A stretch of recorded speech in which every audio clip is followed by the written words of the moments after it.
Hello there. We are going to talk about gaining wealth today. What does the scripture have about the method for gaining wealth today? I have heard it said earlier this week, and I thought it was a profound statement, that the, the book of Proverbs is an earthy book, that it's not worldly. It's teaching godly wisdom, but it's teaching incredibly practical wisdom. So it's not surprising, knowing that Solomon teaches us how to do something like gain wealth. So when we look at this and think about where we've been, we already talked about a wise work ethic. And I probably would have been doing this better had I decided to put this section right after the section on a wise work ethic. But here, of course, knowing what we know from the earlier discussions, he is going to talk about hard work as being a means for gaining wealth. But it's not the only means he has here for gaining wealth. It's also good decisions. So you gain wealth through hard work and good decisions. We're going to see that from Proverbs 6 through 11, which we visited often in the wise work ethic section, as well as 10:4, Proverbs 14:23, Proverbs 21:5, and 21:17. We're going to look at those texts today and see that it's hard work and good decisions is how Solomon tells us to gain wealth. So a few weeks back, you remember, we talked a lot about the ant. Solomon looked at the life of the ant and showed that diligence gave the ant food and laziness created poverty. So since we spent so much time with that earlier, we will read it, say a few words about it, and move on. So he says, "Go to the ant, O sluggard, consider her ways and be wise. Without having any chief officer or ruler, she prepares her bread in the summer and gathers her food in harvest. How long will you lie there, O sluggard? When will you arise from your sleep? A little slumber, a little folding of the hands to rest, and poverty will come upon you like a robber, and want like an armed man." These small decisions to be lazy, and we talked about this a lot before, eventually cause a person to be in want. It feels like it happened all of a sudden at the snap of a finger, but what actually happened was a series of events that led a person to a place where they are now in want. They're now in poverty. It is wise to be diligent in our work. It is wise to be hardworking. And if you look at the ant, you see in the life of the ant that the ant has plenty to eat because the ant himself has been hard at work. So let's look at Proverbs 10, verse 4. When we look at Proverbs 10, verse 4, we're going to see what causes poverty, so the opposite. But we'll also see about the rich. A slack hand, that is a lazy hand, a lazy person, causes poverty. But the hand of the diligent makes rich. What is the difference? Well, a person who is not willing to work will not be able to find wealth because it's diligence that makes a person rich. Now, I don't know if you watch shows like Shark Tank or anything like that, but they talk about the amount of hard work that they went through in order to gain the wealth that they had. And that the idea here, I think, is what you see in a show like that, where these people discuss how hard it was for them to make the wealth that they had, that they spent all of this time and effort to get there. They got wealthy because of the hard work that they went through. Yes, other things had to be put in place and happen for them, and God had to bless the labor, but let me tell you, they worked hard. So, I need to insert here, though, I think, a break in the natural order of things. The natural order of the world is such that hard work creates wealth for the worker, but oppression and injustice can cause a problem here. So God has ordered the universe in a way to where a slack hand causes poverty and a diligent hand makes rich. So a person who is working hard is going to be a person who finds wealth. Well, there is a break in this because we live in a fallen world. We live in a sinful, fallen world. We have to consider what Solomon says in Proverbs 13:23 as well, that the damage to the universe is such that there are times when a diligent person will be poor. Look at Proverbs 13:23. The fallow ground of the poor would yield much food, but it is swept away through injustice. I'm going to read it again. The fallow ground of the poor would yield much food, but it is swept away through injustice. The person pictured here is poor. But they're not poor because they are lazy. It is because of the treatment of others. The sinful treatment of someone else has caused them to be impoverished. The wealth they could have created was swept away, but it wasn't by any fault of their own. So we need to take a balanced view here, and this is why I wanted to insert this. The balanced view is that some people are poor because they are lazy.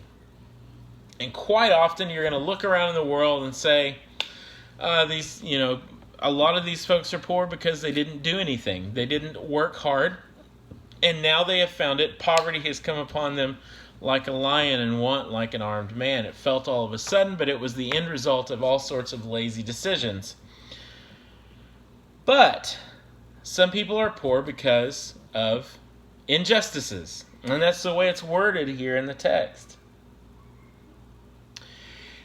It is a shame. It is shameful, I should say, to be poor because of laziness. And I think Scripture would bear that out time and time again. It is shameful to be impoverished and not be able to provide for yourself or your family because you're unwilling to work. It is not shameful for a person to be poor because of something someone did to them to cause them to be poor.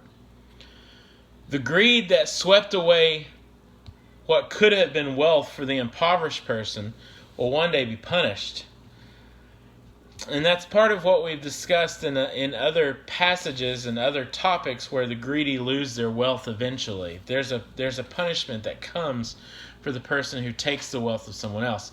So, understand a balanced view of this, that the method that God has put forward in the world for gaining wealth is hard work. But there are times when hard work is not going to be enough because of the injustice of other people, the unjust treatment of someone else. So look at Proverbs 14:23.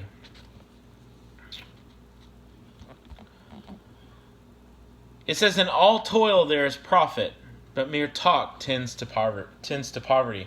So we've shifted from hard work to decisions, because we've encompassed both here, that we gain wealth through hard work and good decisions. There is profit in work, he says. I don't think the profit is merely monetary, but that's definitely in view here. Hard work is good for the body as well, right? Hard work is good for the soul, I would say. You can tell when a person doesn't work hard at something they do or hasn't had to work to get anything they have. We have words for that we call people who do that. And so not only is it good for the pocketbook, but it's good for the mind and soul to be busy at something, to be working hard. Hard work is good for us. But it is a bit humorous to think of what mere talk is, what it does. It creates poverty. And you've seen it before, like a group of guys can sit around and start discussing what they're going to do to make a lot of money, and they're all going to walk away and not do any of those things, and this mere talk has kept them from doing anything.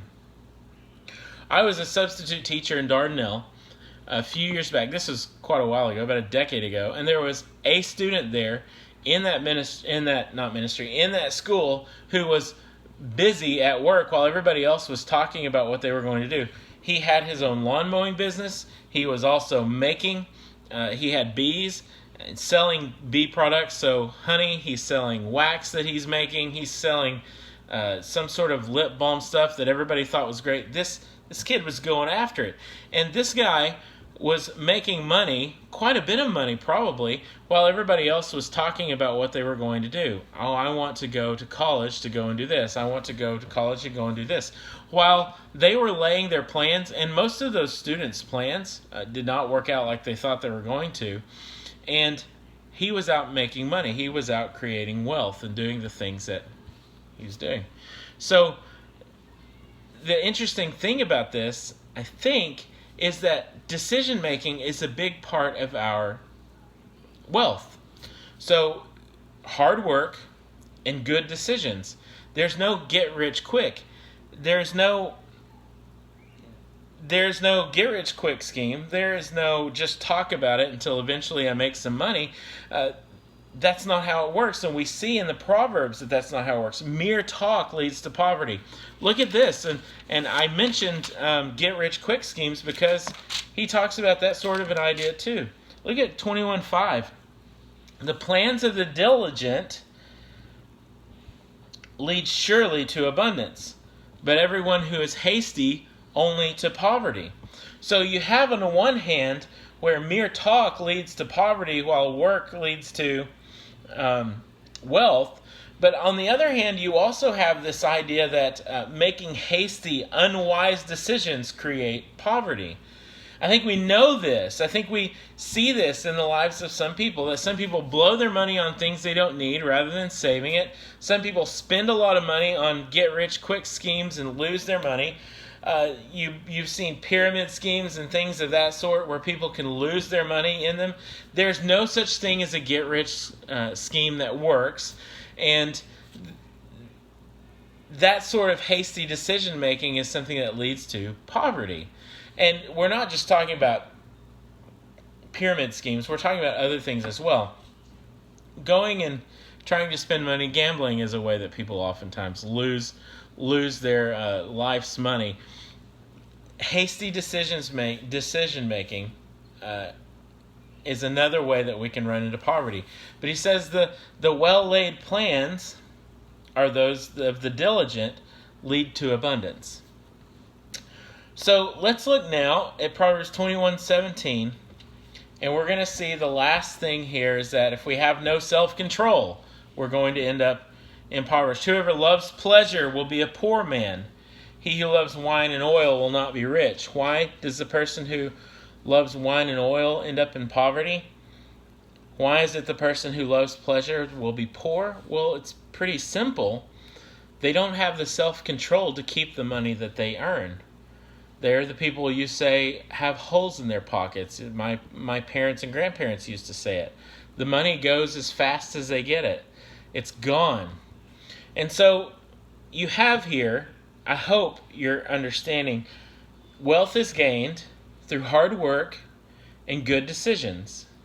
There are times when the best of hard work and the best of good decisions are overturned by injustice, but God has created the world in such a way that hard work and good decisions gain wealth, and laziness and bad decisions will cause a person to live in poverty. So have a balanced view and work toward gaining wealth through hard work and good decisions.